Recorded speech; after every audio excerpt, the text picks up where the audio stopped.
Welcome to Sana's kitchen.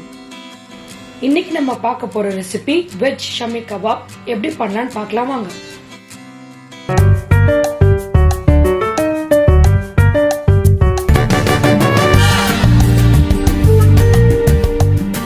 Veg Shami kebab பண்றதுக்காக நான் 2 cup அளவுக்கு கருப்பு சென்னா வந்துட்டு ஒரு 6 to 8 hours வந்து ஊற வச்சு வேக வச்சு எடுத்திருக்கேன். வேக வைக்கும் போது அந்த சென்னா கூட வந்துட்டு தேவையான தண்ணி, ஒரு மீடியம் சைஸ் வெங்காயம் வந்து கட் பண்ணி ஆட் பண்ணியிருக்கேன். அதுக்கப்புறம் வந்து கொஞ்சமா வந்துட்டு கொத்தமல்லியோட ஸ்டெம், அதுக்கப்புறம் கொஞ்சம் புதினா லீஃப்லாம் ஆட் பண்ணியிருக்கேன். இதெல்லாம் வந்துட்டு நல்ல ஃப்ளேவர் கொடுக்கும், அதுக்காக தான். இது வேக வைக்கும் போது ரொம்ப கம்மி அளவுக்கு வந்து சால்ட் போடுங்க, நிறைய போட்டுறாதீங்க. 7 to 8 விசில் விட்டு எடுத்தீங்கன்னா நல்லா சாஃப்டா வெந்திருக்கும்.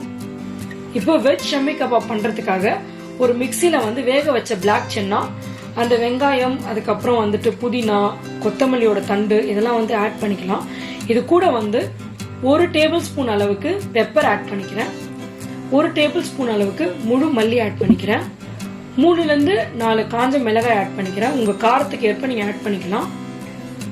1 டீஸ்பூன் அளவுக்கு சோம்பு, 3/4 டீஸ்பூன் அளவுக்கு சீரகம் ஆட் பண்ணிக்கிறேன். இது கூட வந்து 2 டீஸ்பூன் அளவுக்கு ஜிஞ்சர் கார்லிக் பேஸ்ட் ஆட் பண்ணிக்கிறேன். ஒரு 1/4 ஸ்பூன் அளவுக்கு கரம் மசாலா ஆட் பண்ணிக்கிறேன். 1/4 ஸ்பூன் அளவுக்கு மஞ்சள் தூள் ஆட் பண்ணிக்கிறேன். இது கூட வந்துட்டு நீங்க காரத்துக்கு எக்ஸ்ட்ராவா வேணும்னா நீங்க காஞ்ச மிளகாய் ஆட் பண்ணிக்கலாம். இப்ப இதை க்ளோஸ் பண்ணிட்டு நிறைய தண்ணிலாம் விடாம கொஞ்சம் நீங்க வந்துட்டு கட்லெட் மாதிரி இது பிடிக்க வரணும். அந்த ஸ்டேஜுக்கு கொண்டு வர்றதுக்காக நீங்க கொஞ்சமா தண்ணி தெளிச்சு வேணா நீங்க அரைச்சிக்கலாம். பட் நிறைய தண்ணி ஊத்திர வேண்டாம். இது பாருங்க, ரொம்ப பேஸ்டா இல்லாம கொஞ்சம் கொரகொரப்பா இருக்கு. இந்த மாதிரி கன்சிஸ்டன்சி தான் வேணும். அப்பதான் நம்மளால குட்டி குட்டியா இந்த கெபாப் ஷேப்ல வந்து பிடிக்க முடியும். கொரகொரப்பா அரைச்ச இந்த கெபாப் மசாலா கூட நான் வந்து ஒரு கிரன்ச்சி டேஸ்ட் கொடுக்கறதுக்காக ஒரு மீடியம் சைஸ் வெங்காயம் வந்து பொடியா நறுக்கி ஆட் பண்ணிக்கிறேன். ஒரு 2 பெரிய பச்சை மிளகாய் வந்து சின்னதா கட் பண்ணி ஆட் பண்ணிக்கிறேன். ஃப்ளேவருக்காக கொஞ்சமா கொத்தமல்லி, கொஞ்சமா புதினா இலை ரெண்டுமே வந்துட்டு சாப் பண்ணி ஆட் பண்ணிக்கிறேன். நம்ம வந்து சென்னா வந்து வேக வைக்கும் போது கொஞ்சமா சால்ட் ஆட் பண்ணிருந்தோம். இப்போ இந்த கெபாபுக்கு டேஸ்ட்க்கு ஏற்ற மாதிரி நீங்க வந்து சால்ட் ஆட் பண்ணிக்கலாம்.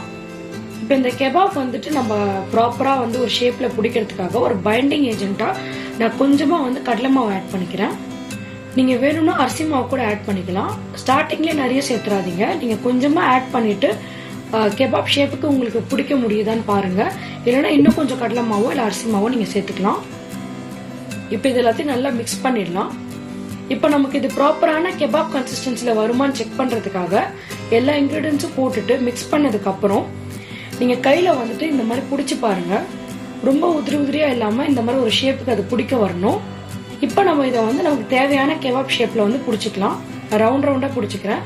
அதுக்கு முன்னாடி உங்களை 2 கையிலயுமே வந்துட்டு கொஞ்சமா எண்ணெய் வச்சு கிரீஸ் பண்ணிக்கோங்க. அப்பதான் கெபாப் பிடிக்கும் போது உங்க கையிலேயே நிறைய ஒட்டிக்காது. ஒரு பால் சைஸ்க்கு நான் வந்துட்டு இந்த கெபாபோட கோர்ஸ் மசாலாவை எடுத்து நான் ஷேப் பண்ணிக்கிறேன்.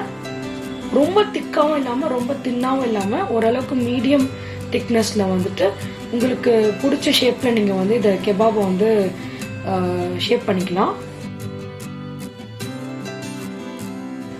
ஈக்குவல் திக்னஸ்ல ஒரே ஷேப்ல இருக்கிற மாதிரி இந்த கெபாப்ஸ் எல்லாம் வந்துட்டு ஷேப் பண்ணி வச்சிருக்கேன். இப்போ இந்த கெபாப்ஸ் எல்லாம் ஒரு கிரில் பேன்ல வந்து ஷாலோ ஃப்ரை பண்ணிக்கலாம். நான் ஒரு கிரில் பேன் பிளேஸ் பண்ணிக்கிறேன். இப்போ இதுல தேவையான அளவுக்கு ஆயில் ஆட் பண்ணிக்கலாம்.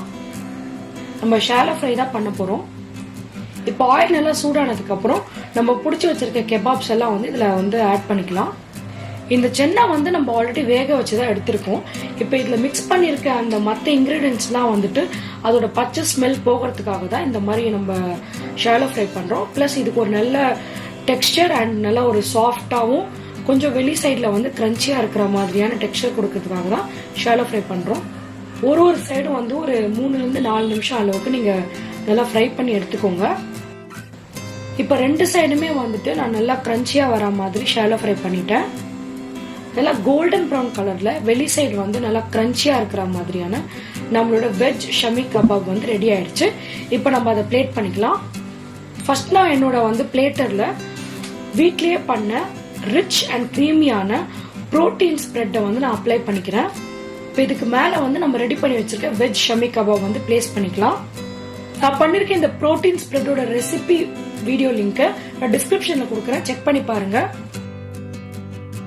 நீங்களும் இந்த சூப்பர் அண்ட் ஹெல்தியான வெஜ் ஷமி கபாபை வீட்டில் ட்ரை பண்ணி பார்த்துட்டு எப்படி இருந்துச்சுன்ற ஃபீட்பேக்கை கமெண்ட்ஸ்ல சொல்லுங்க.